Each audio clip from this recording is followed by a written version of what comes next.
No bikelo to live can to team agi amor district Rostore kachagi team Francis ba agi Kalongo kumbeta tiki coach pa Rostore tikira kanya ngeni pressure timba tea ko bilogo wiye ko wajwi kero ko yubeke petu kan matega bino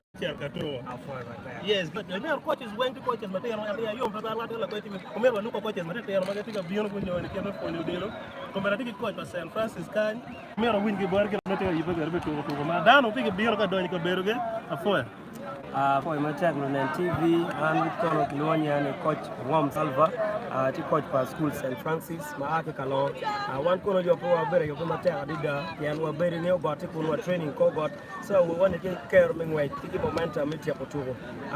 kema bero cha kutugo kere wa tugo mana ka fupi ya go wa consider dilario and wa war giants and the college la hivi gembe war negri so dilegere team Matek barangeo ni all in all we are going to win for Matek Luleno ono ne kere wa tugo be waru kere for Matek ana fuwe Matek arada wa leku Matek di Matek gidong bar tu wonjo ma burti kenya biro bere live channel kan wala no bino na ero bino subscribe on na ko na ero di kere ana for Matek an beta